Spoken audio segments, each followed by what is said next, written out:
Let us do question number 44 from the book. It has integral of cosine 5 theta, cosine 3 theta. But if you look at the very first page or the second page of your book, you will find the sum and product of the trig ratios. Okay, if there is sine A times sine B, then the formula is 1/2 cosine A minus B minus cosine A plus B. If there is cosine A times cosine B, then you can write 1/2 and then cosine A plus B plus cosine A minus B. Similarly other, okay? Here you have cosine A, cosine B. It is like A, it is like B, right? So what will that be? That will be integral of 1/2 and then cosine A plus B is how much?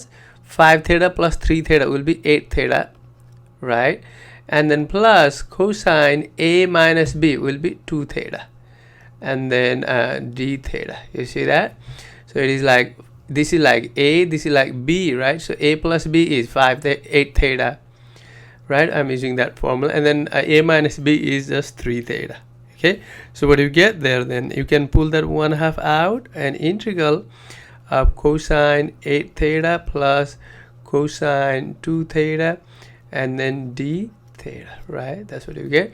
So that is 1/2. What is the integral of cosine 8 theta? It is sine 8 theta over 8, right? And then plus 1/2, I'm just distributing that to both, sine 2 theta over 2 and then plus c, right? So what is the final answer? Then 1/16 sine 8 theta, right? And then plus 1/4, you get sine 2 theta plus c. That is the final answer.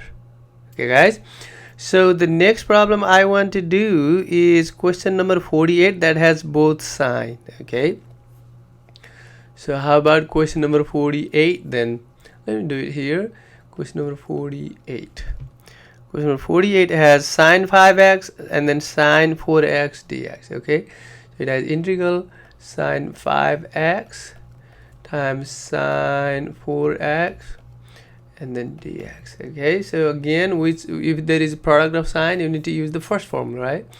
That will be 1/2 and then integral of cosine A minus B will be x, right? Cosine x minus cosine A plus B will be cosine 9x and then dx, right? So what is the integral of cosine x? That will be 1/2 so sine x minus, that will be sine 9x over 9 and then plus c, right? So if you want to simplify that, you can write 1/2 sine x minus 1/18 sine 9x, right? And then plus c. You see that? That is the final answer. So the next problem I want to do is question number 56 from the book. 56. It has sine square x. So you see that the more problem you do, you will learn new techniques. So I suggest that if you have time, try more problem, practice more problems. Okay, sine square x minus cosine square x, sine square x minus cosine square x over, you have cosine of x, cosine x, and then there is dx, right? How do you do this problem? To do this problem, what I'm planning to do, because we don't have the quotient rule, okay, so what I want to do is I want to change everything into cosine and split the denominator. So what do you write? This can be written as, so this can be written as 1 minus cosine square x, that is the sine square x, minus cosine square x divided by cosine of x dx. You see that? That can be written as 1 minus 2 cosine square x over cosine of x dx. Now let us split the denominator. Again, there may be more than one technique to do the same problem, okay? So you can try any method that you know. So you split the denominator, you get 1 over cosine x is secant x minus 2 cosine square x over cosine x is 2 cosine of x dx. You see that? So what is the integral of secant x? It is natural log of secant x plus tangent x, right? Minus 2, what is the integral of cosine x? It is sine x and then plus c. That is the final answer. Okay, so the next problem I want to do is I want to do question number 62. It has a definite integral, that is the limit of integration. It has 0 to pi over 3 secant 3/2 x times tangent x dx.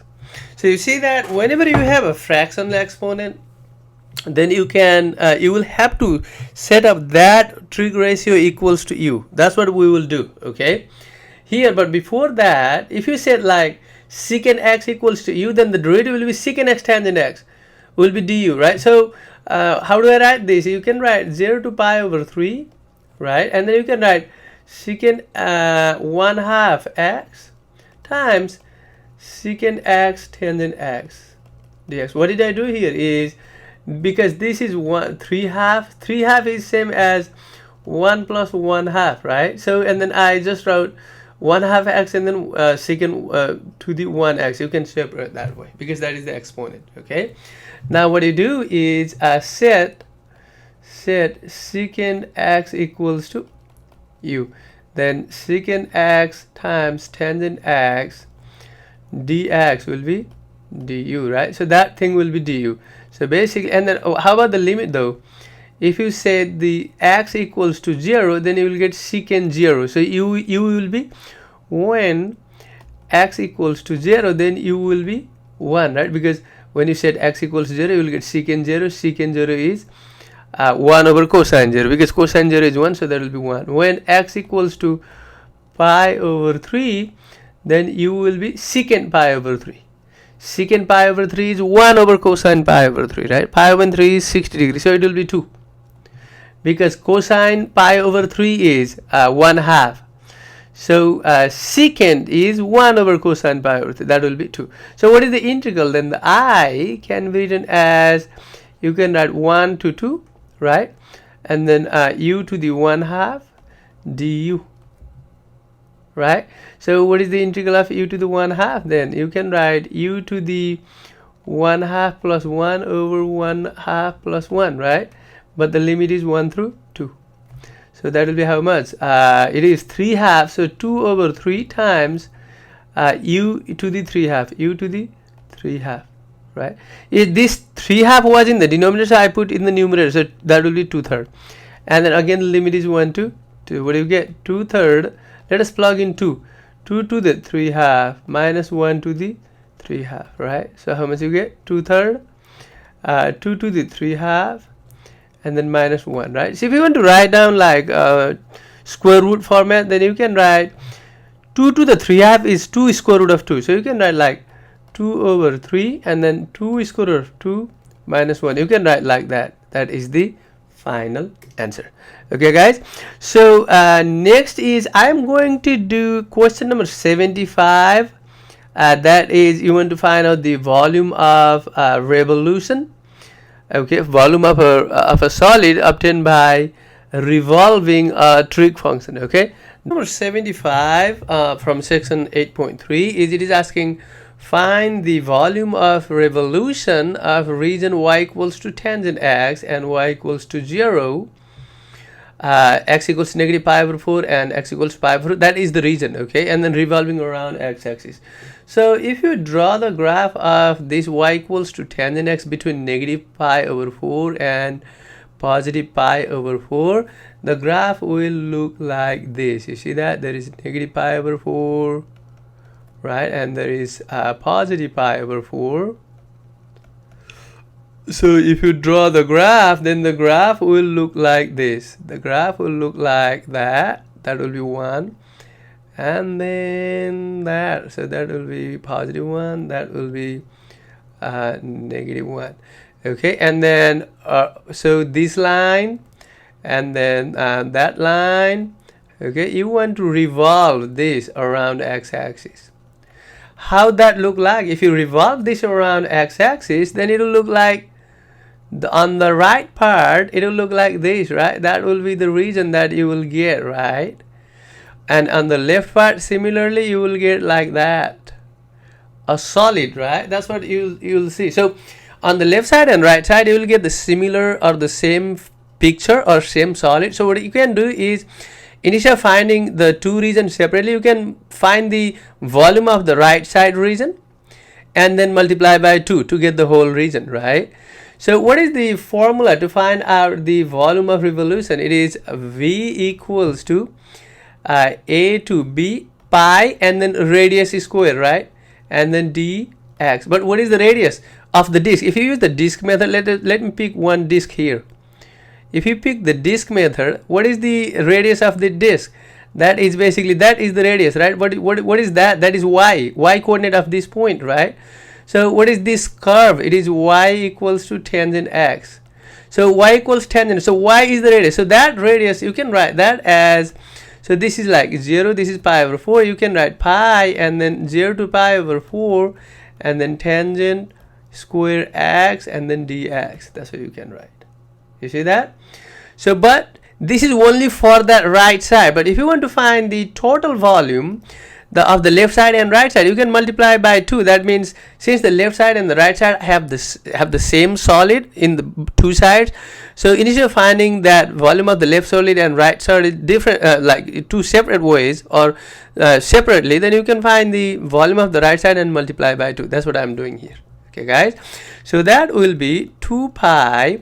And do you remember how you find the integral of tangent square? You need to change into secant square x minus 1 and then dx, right?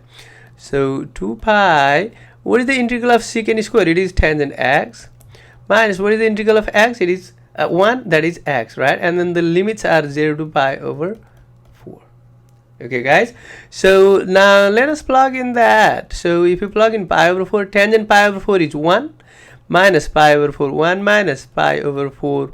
Okay, when you plug in pi over 4, now minus, plug in 0, tangent 0 is 0 minus 0 for x is 0. So that is the final answer will be 2 pi 1 minus pi over 4. If you distribute that, you get 2 pi minus 2 pi square, right? So 2 pi square over 4, it will be pi square over 2. So you can use calculator to find out the numerical value, but that will be the final answer. Okay guys, so the formula, you got that volume of revolution formula from chapter 7. That is the I was using the disk method here, right?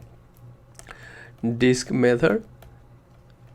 Okay, so since this solid does not have any empty space in the middle, right, inside it is a solid, right?